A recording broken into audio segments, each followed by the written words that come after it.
Hello guys, this is Callum Say What here, and today I'm going to be sharing my thoughts and opinions on Fallout 4. It will be on the PC, not the console unfortunately, so I can't really digress too much on what the console versions do compared to the PC, but I'll do my best to talk about the game about as generally as I can. Anyway, I will also say before I start is that I heard it was quite a mess when it first came out, really glitchy. I never got this because I've only just recently played it. I did buy it when it first came out, but I've just not really had the chance to play it until now. That's for various factors such as, you know, studying my arse off at college and playing through a backlog of other games. Anyway, before I digress too much on that, I will get started on this video and start off with the positives of this game. First positive is, you know, it's a fun game to play. There's no doubt about that. It's fun, it doesn't take itself too seriously, and you enjoy your time spending it. You can get lost in time on it quite quickly. I mean, it's not like Civilization 5 Lost in Time where you start a game at like 3 in the afternoon, next time you check your clock it's 3 o'clock in the morning. But you do lose a lot of time on this game, and as far as I'm concerned, if a game can do that to you, you know, 2 thumbs up. It's a good game in my opinion.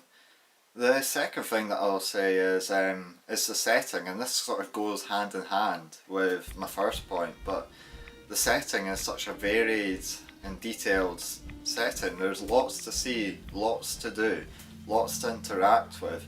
I mean, one of my favourite sort of standout bits is a bit in the story, or not story, it's a side quest, where you come across a bunch of robots on USS Constitution, and these robots are batshit insane, absolutely off their tits, and they're hilarious. And basically what happens is, as you'll know if you've played this far in the game, is you'll be chatting to these robots, you'll do fetch quests on them, for them should I say, and you'll eventually get the big ship back together for their big grand mission that they're going to do. And all that happens is they hop from one building that they're perched on to another building that they're perched on, and this again sort of is a case of the game not taking itself too seriously and throwing in some humour in it, and I reckon that's a really good thing in my opinion. Like, the other thing that I like in this game is the characters, well, or the companion characters. Something I quite like in a lot of games actually, so I'm probably seeing this a bit biased, I just enjoy seeing it in games, but it's, you know, I've been using the Doug. I used the Doug at the start of the game, and that was quite fun to have, you know, because he can find you all sorts of weird shit. But other than that, you know, I've been using Piper mainly because, you know, as soon as I saw, you know, sort of in-game heads, I've got to get balls deep in this lassie. But, you know, it's good to have someone to help you in the game, especially when it's not online or anything. And the other good thing about that is, you know, carry extra shit for you. Can't complain about that. It's so easy to get over encumbered when you're looking for stuff for your settlements.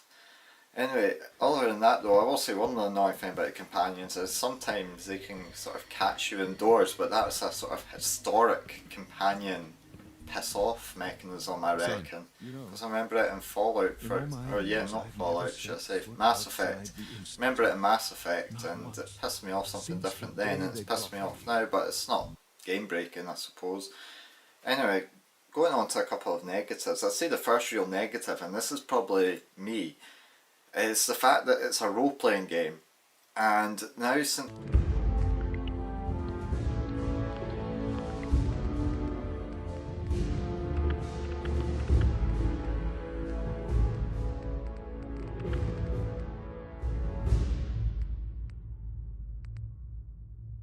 everything's more detailed in The Witcher 3. Everything is more, you know, vibrant, there's more, the music's better, the characters are better in The Witcher 3, and you know, at the end of the day I'm just a big Witcher 3 fan. I've enjoyed the other Witcher games, but big Witcher 3 fan, and I just keep sort of comparing. I know that it's, you know, you've got post-apocalyptic wasteland and machine guns, and then you've got swords and Fantasyland, and you shouldn't really be comparing the two. But because they're RPGs, it's a sort of one thing that keeps sort of coming into my head, I suppose. Though I do prefer the sort of character progression, levelling up in Fallout 4, you know. But apart from that, it's the Witcher 3 comparison, sort of the main big thing. The other thing that I'll say is, you know, it's, again, this is, you know, comparing it to other games. I would say The Witcher 3, again, just for example's sake, you know, and I know graphics isn't everything, but you see the Fallout 4's graphics and they just don't really hold on par to more modern games these days. I mean, I think the lighting's great, and I reckon what they've done recently with using the Nvidia stuff on the PC with the sort of almost destructibleness when you use guns now, I reckon that's added a lot to it. But you know, apart from that, some of it can look a wee bit bland, but it's detailed, but you know, it's just sort of lumpy is the best way to describe it, I think. But other than that, you know, I enjoy the game. I'm not going to lie, I think it's great. I think it's a funny game. I reckon I like games that are funny. It's good to have a wee bit of sense of humour as you're kicking about. And it's a fun game. Like, for example, you know, you can just be running around the Commonwealth wasteland with your gun, you know, searching some ruin. Next thing you know, you find yourself in a camp filled with super mutants and you're about to get your arse kicked by some huge super mutant with a fucking RPG about to blow your head off. It's happened a few times, I hate to admit, but you know, that's what I like about it, how much it can sort of all change. Anyway, that's my video on my thoughts and opinions on Fallout 4. I know it's been pretty brief, and I know because it's such a huge game, you need like a 2-hour video to put everything into perspective. But if you've got any opinions and thoughts you'd like to share, please let me know. I'd love to find out what you've got to say, maybe even, you know, chat about it, debate about it. Anyway, thanks for watching you guys, cheers.